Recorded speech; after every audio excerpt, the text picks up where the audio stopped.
bright.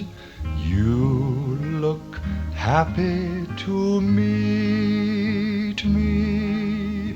Blossom of snow, may you bloom and grow, bloom and grow forever. Edelweiss, Edelweiss, bless my homeland forever. If you're like most, you grew up thinking this song was the national anthem of Austria, or at least a widely known folk tune. Actually, it's neither. The song was written by two plucky Americans, but more on that later. The flower in question, Edelweiss, is a rare and elusive alpine wildflower that has become emblematic of the Alps. Virtually everywhere you turn, there is something emblazoned with the image of Edelweiss. But what is Edelweiss, and what makes it more important than any other wildflower in the Alps? The name Edelweiss comes from German, edel meaning noble, and weiss meaning white. This hard-to-find, noble white blossom prefers a rocky limestone soil at 6,000 to 9,000 feet altitude, above tree line, and in full sun. The fuzzy velvet outer layer of the Edelweiss provides protection from the cold and arid climate of its elevated homeland. The iconic flower is actually not a flower at all, but a cluster of small leaves in a star formation which surround tiny yellow flowers that grow in the center. You will find Edelweiss in bloom between July and September.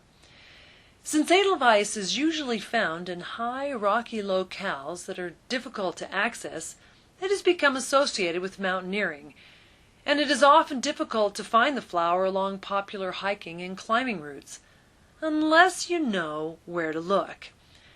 Due to the flower's remote habitat, in generations past, Edelweiss became the ultimate symbol of love and devotion. A love-struck suitor would risk his life to secure a bouquet of this endearing and difficult-to-find floral treasure for his beloved. Over the years, numerous young men have fallen from alpine precipices, only further reinforcing this risky ritual.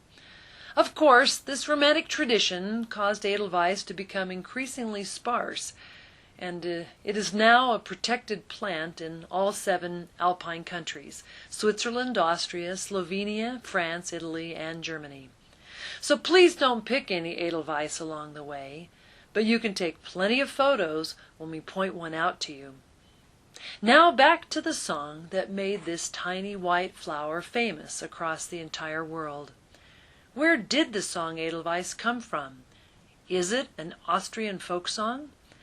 That's certainly a reasonable assumption considering how it's presented in The Sound of Music, but the actual history of the song is surprising. Rodgers and Hammerstein were already auditioning for the first production of the musical when they added Edelweiss at the last minute. They needed a song that communicated Austria's loss of identity as the Nazi regime was taking over. Their musical homage to this iconic alpine flower was perfect and secured the blossom an honored place in musical history. It was the last song Rodgers and Hammerstein would ever compose together, as Oscar Hammerstein died shortly after the play debuted on Broadway in 1959. Although with proper care Edelweiss can be grown in some home gardens, there is something absolutely magnificent about discovering the elusive and rare Edelweiss along some high alpine trail. Isn't that what you've been hoping for? Let's go find some Edelweiss together. Join us this summer on an unforgettable expedition to the Alps. This is Elaine Witt for Alpenwild. See you on the trail.